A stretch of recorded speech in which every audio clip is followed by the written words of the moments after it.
안녕하십니까? 오늘은 제5장 가인과 아벨이 시험을 받음 시작하도록 하겠습니다. 아담과 하와가 에덴 밖의 삶을 시작한 이후로 그들이 하나님을 만난 장소는 에덴 동산 동편이었습니다. 거기 그룹들이 임하고 그룹들이 임하면 하나님께서 그 가운데 임재하시고 하나님이 임재하시면 임재의 영광의 빛 쉐키나가 임했습니다. 바로 그것이 에덴 동산 동편이었죠. 아담과 하와는 그곳으로 나왔고 시간이 좀 더 지난 다음에 성경 표현대로 세월이 지난 다음에 가인과 아벨도 거기로 나와서 에덴 동산 동편에서 하나님을 만났습니다. 그래서 에덴 동산 동편을 그리는 그림이 늘 인간이 에덴을 등지고 있는 모습으로 묘사되는데 사실은 정확히 묘사하려면 인간이 에덴을 바라보고 거기 하나님을 만나는 모습으로 그려져야 한다 하는 말씀을 3장 설명 때 함께 나눈 바가 있습니다. 여기 부조 선지자 83쪽에 보면 그룹 천사가 지키던 낙원의 문에는 하나님의 영광이 나타나고 이곳으로 처음 예배자들이 나왔다. 이곳에 저들의 제단이 쌓이고 저들의 제물이 바쳐졌다. 가인과 아벨이 제물을 가져오고 하나님께서 저들과 교통하시려고 내려오신 곳도 이곳이었다. 창세기 4장이 시작됩니다. 세월이 지난 다음에 아담과 하와가 낳은 두 아들 가인과 아벨이 제물을 드립니다. 성경 표현대로 아벨은 양치는 자이었고 가인은 농사하는 자이었죠. 쉬운 말로 그들의 직업으로 표현하면 아벨은 목부고 가인은 농부입니다.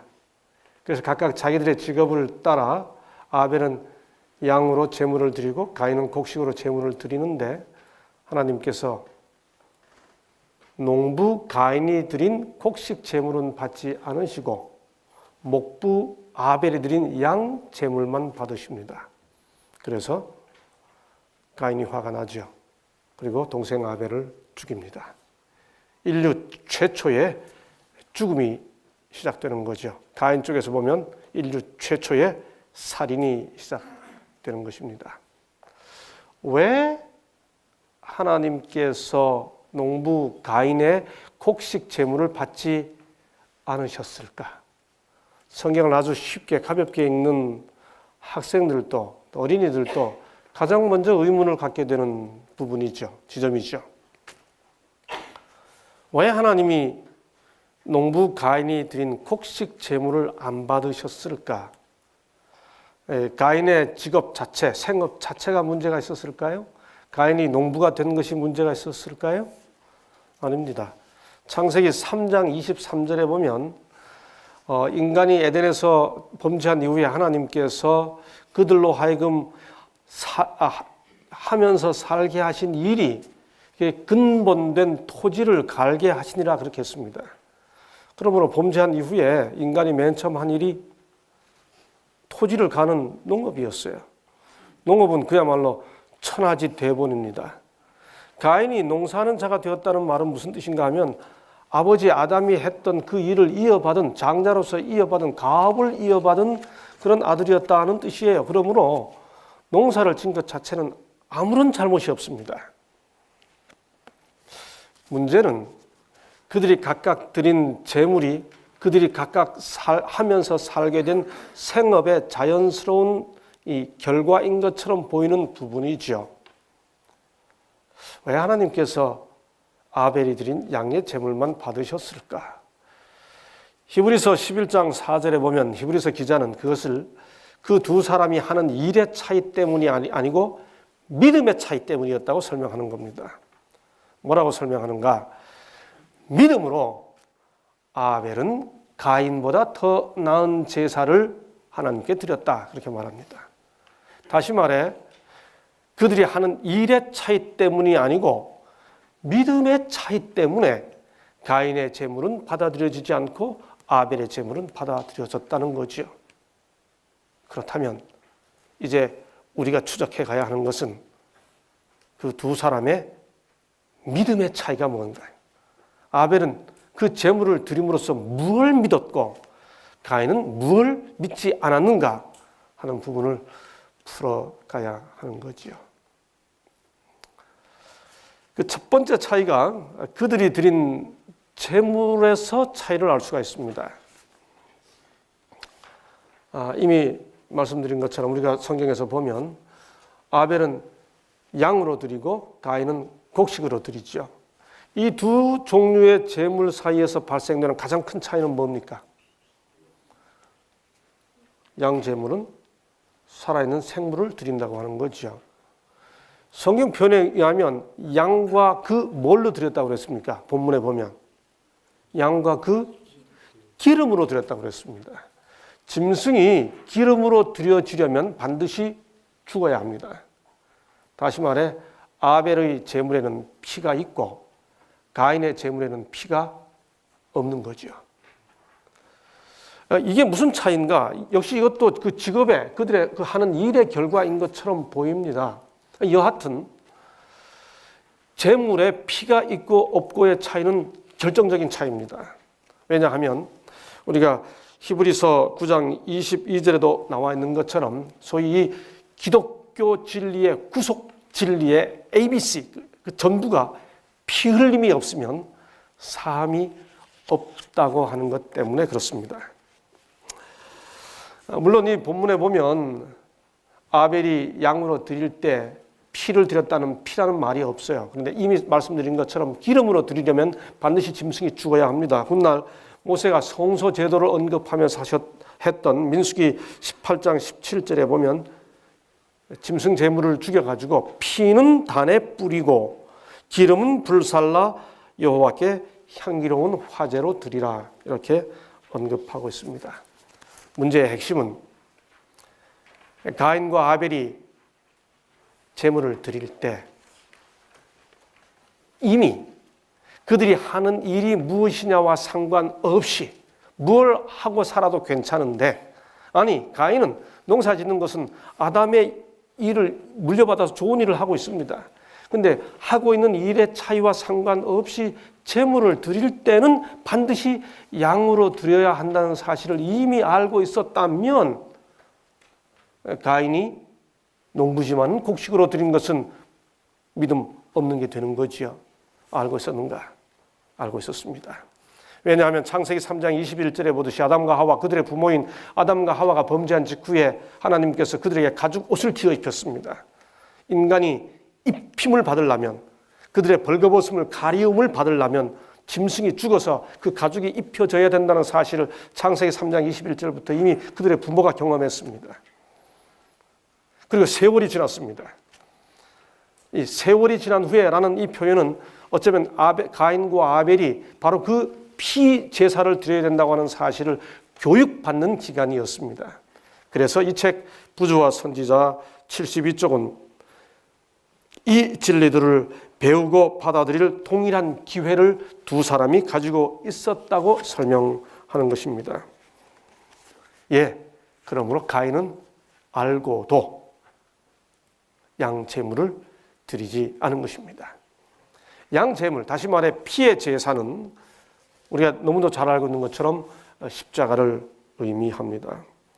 우리의 모든 예배에는 바로 이 십자가 신앙에 대한 고백과 또 인정이 그리고 찬양이 포함되어 있어야 합니다. 이런 생각해 보세요. 혹시 우리가 정말 진심으로 정직하게 하나님께 기도드렸는데 예수 이름으로 드리지 않고 기도합니다 하고 마쳤어요. 그 기도가 하나님께 드려질까요? 하나님께서 받으실 수 있을까요? 없을까요?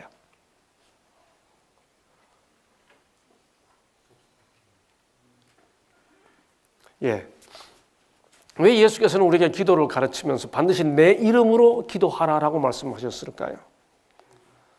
우리가 아무리 정직하고 진실하게 하나님께 드린다 하더라도 어쩌면 우리의 기도가 우리 입술에서 나가서 이 공기를 통과하는 순간 이미 죄에 오염됩니다. 하나님께 가까이 나아가는 길은 예수 그리스도를 통하지 않고는 갈 수 있는 게 아무것도 없습니다. 기독교 신앙은 바로 그 십자가에 흘려진 예수 그리스도의 피를 믿고 고백하는 것, 거기서부터 시작되고 마칩니다.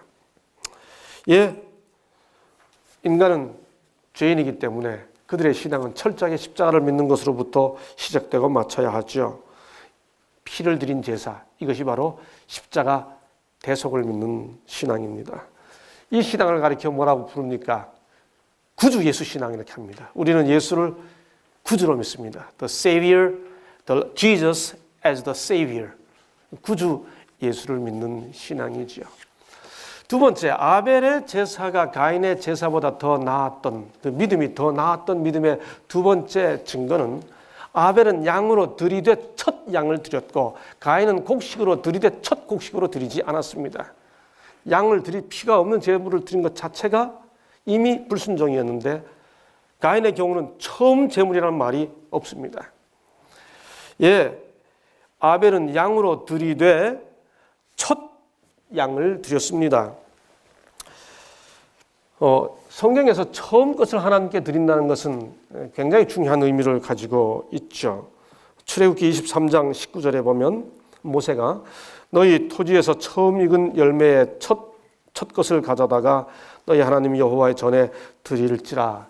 이 처음 걸 드리라는 이 명령은 성경 역사를 통해 여러 번 반복됩니다. 심지어 잠언 3장 9절에도 보면 내 재물과 내 소산물의 처음 익은 열매로 여호와를 공경하라라고 말합니다. 처음 것을 하나님께 드린다는 것은 무슨 뜻인가요? 초태생을 드리고 초시를 드린다. 이 맨 처음 것을 하나님께 드린다는 말은 무슨 뜻이에요? 우리가 갖게 됐거나 혹은 우리가 누리게 된 모든 것의 소유주가 하나님이라고 하는 사실을 인정하는 표입니다. 다시 말해 주님이 우리의 소유주이시고 우리의 통치자라고 하는 그분의 소유권과 통치권을 믿는 신앙의 표현이 처음 것을 드리는 것으로 나타나는 것이죠. 아벨이 양을 드리되 그냥 양을 드린 것이 아니라 첫 양을 드렸습니다. 이게 무슨 뜻인가? 부조와 선지자 71쪽에 보면 그들은 가축의 첫 태생을 희생 제물로 바침으로써 약속된 속죄로서 그리스도의 피에 대한 그들의 믿음을 나타내야 할 것이었다. 이것들 외에 땅에 처음 익은 열매를 감사 제물로 주 앞에 바쳐야 할 것이었다.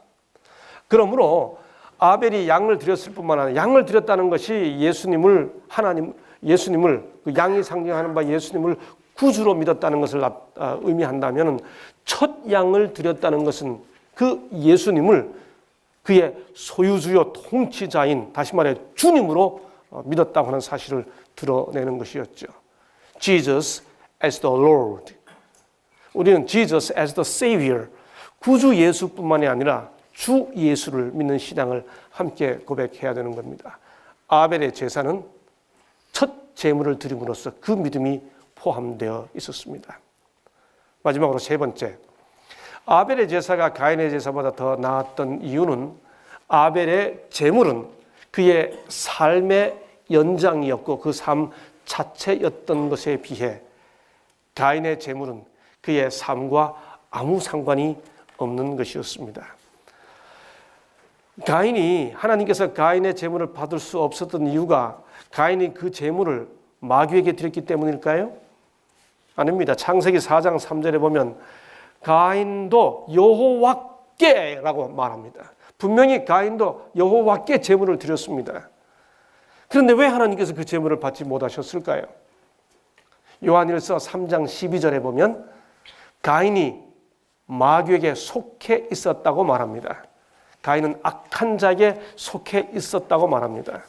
그러므로 이 요한일서 3장 12절과 창세기 4장 3절을 두 성경절을 연결하면 가인은 악한 자에게 속하여 여호와께 제물을 드린 겁니다. 악한 자에게 속하여 다시 말해 악인으로서 하나님께 제물을 드린 것입니다. 그 제물과 자기 삶이 아무 상관이 없었던 거죠. 다시 말해 삶의 제물이 되지 못했던 것입니다. 제사, 다시 말해 예배는 그의 삶이 표현되는 것입니다. 우리가 흔히 하는 말로 삶이 예배고 예배가 삶인 거지요. 가인이 악한 자에게 속하여 제사를 드렸기 때문에 성경은 이렇게 말합니다. 악인의 제물은 본래 가증하거든 하물며 악한 뜻으로 드리는 것이랴. 잠언 21장 27절. 꼭 가인의 제사를 두고 하는 말 같잖아요. 그렇죠? 바울은 우리가 산 예배, 산 제사와 영적 예배에 대해서 이렇게 말했습니다. 너희 몸을 하나님이 기뻐하시는 거룩한 산 제사로 드려라. 이는 너희에 드릴 영적 예배니라. 우리 몸을 드리는 것이 산 제사고 영적 예배라는 거죠. 여기서 말하는 몸이 우리 육신을 가리키는 게 아닙니다. 우리의 삶. 영어의 life란 단어는 참 번역하기가 재미있어요. 어떤 경우는 생활, 어떤 경우에는 생명, 어떤 경우에는 삶입니다. 그야말로 우리의 life, 우리의 생명을, 우리의 삶을, 우리의 생활을 하나님께 드리는 것이 living sacrifice, 산 제사라고 하는 것입니다. 예, 산 제사, 영적 예배, 이게 드려져야 하는 겁니다. 아벨은 피의 제물, 첫 제물, 삶의 제물을 하나님께 드리면서 그 믿음을 표현했기 때문에 하나님께서 받으셨고, 가인은 그 모든 것을 거절했길래 하나님께서 받으실 수가 없었습니다. 이 제사의 결과가 어떻게 되었습니까? 창세기 4장 4절은 이렇게 표현하고 있습니다. 여호와께서 아벨과 그 제물은 연락하셨으나 가인과 그 제물은 연락하지 아니하신지라. 주목하십시오.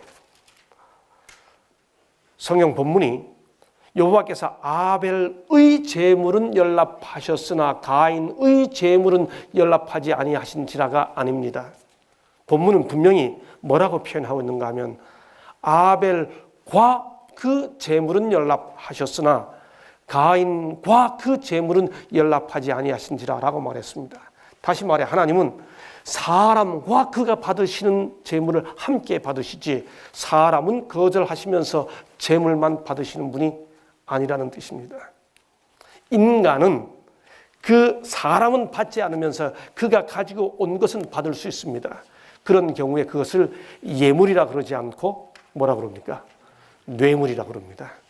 하나님은 뇌물을 받으실 수 없는 분이십니다. 예, 하나님은 그렇게 가인과 그 제물을 받지 않으시고 아벨과 그 제물을 받으셨습니다. 우리의 제사도 우리가 드리는 예배만 하나님께 드리는 것이 아니라 우리를 드려야 되고 하나님께서 우리를 받으시고 우리의 예배를 받으시도록 해야 하는 것입니다. 하나님은 받으시는 분입니다. 그런 의미에서 예배란 하나님을 향해 우리가 그저 이야기하는 독백, 모놀로그가 아니고 하나님과 함께 우리가 드리고 하나님 받으시는 대화, 다이얼로그, 함께 나누는 대화이죠. 예, 인간의 문제를 해결하겠다고 하는 수많은 종교가 있습니다만은 본질적으로 말하면 결국 두 가지입니다. 하나는 피의 제물, 삶의 제물, 처음 제물, Savior and Lord, 구주로, 주로 믿는 예수 신앙이 있고 아니면 그 모든 것을 거절하고 나의 공로를 찬양하는 자기 신앙이 있을 뿐입니다. 예배는 결국 이 차이에 의해 본질이 결정됩니다. 바로 이 예배가 대쟁투의 초점이 되었고 그 대쟁투의 초점이 된 예배가 참 예배와 거짓 예배로 구분된 첫 이야기가 가인과 아벨의 제사입니다. 가인과 아벨의 싸움, 제사, 그리고 그 이후에 이어지는 싸움, 그것이 바로 대쟁투가 된 거죠. 참 예배가 거짓 예배에 의해 분노의 대상이 되었습니다. 그리고 가인이 아벨을 죽이죠. 기억하십시오. 인류 역사상 첫 죽음은 악인의 죽음이 아닙니다. 인류 역사상 첫 죽음은 의인의 죽음입니다. 의인이 복받고 행복해져야 되는데 오히려 인류의 첫 죽음은 악인에 의한 의인의 죽음입니다. 그런데 이 아벨의 죽음에 대해 성경이 이렇게 말합니다. 히브리서 12장 24절. 예수님의 피에 대해 설명하면서 아벨의 피와 비교하여 말하기를 예수님의 피는 아벨의 피보다 더 낫게 말하는 피다. 그렇게 말합니다. 아벨의 피가 말하는데 그 아벨의 피가 말하는 것보다 예수님의 피가 더 낫게 말한다. 그 뜻입니다. 우선 이 구절이 의미하는 바는 아벨의 피가 아벨이 예수님을 표상한다고 하는 뜻입니다. 놀랍죠? 아벨은 양을 드림으로써 그가 드린 양이 희생의 양이 예수 그리스도의 십자가 희생을 의미했을 뿐만 아니라 이제는 그 자신이 죽음으로써 그 자신이 십자가에서 달려 돌아가시는 예수 그리스도를 표상하는 인물이 된 것입니다. 그래서 십자가가 오늘날 여전히 살아서 우리들에게 말하는 것처럼 아벨의 죽음이 우리들에게 말하고 있다고, 오히려 말하고 있다고 성경은 표현하고 있는 거죠. 아벨의 죽음이 예수 그리스도의 죽음의 표상이 된 것입니다. 반대로 신약 성경 유다서 11절은 인간이 본능대로 자기 하고 싶은 대로 하나님의 그 은혜를 거절하고 예수를 향해 주님과 구주로 고백하지 않고 본능대로 살아가는 그런 길을 가인의 길이라고 표현합니다. 가인의 길. 예, 결국 우리들은 살아가면서 두 길을 선택해야 합니다. 아벨의 길과 가인의 길. 가인과 아벨이 시험을 받은 이 장을 통해 오늘 우리는 여전히 도전을 받습니다. 이 예배를 통한 대쟁투에서 어느 길을 서게 될 것인가. 겉으로 보기에 아벨의 길과 가인의 길은 큰 차이가 없어 보일 수 있습니다. 그러나 지금까지 살펴본 것처럼 두 길에는 엄청난 차이가 있습니다. 예, 우리는 한순간도 예수 없는 삶을 살 수가 없습니다. 아니요, 우리는 한순간도 예수 없는 예배를 드릴 수가 없습니다. 우리의 삶을 통해, 우리의 예배를 통해 예수 그리스도의 십자가를 믿는 피의 제사를 드리고 우리의 삶에서 가장 먼저 그분의 주권과 통치권을 인정하는 첫 제사를 하나님께 드리고 무엇보다도 우리 삶 자체가 예배와 연결되어 있는 산 제사를 드림으로 아벨의 길을 따라가는 우리 모두가 되었으면 좋겠습니다. 감사합니다.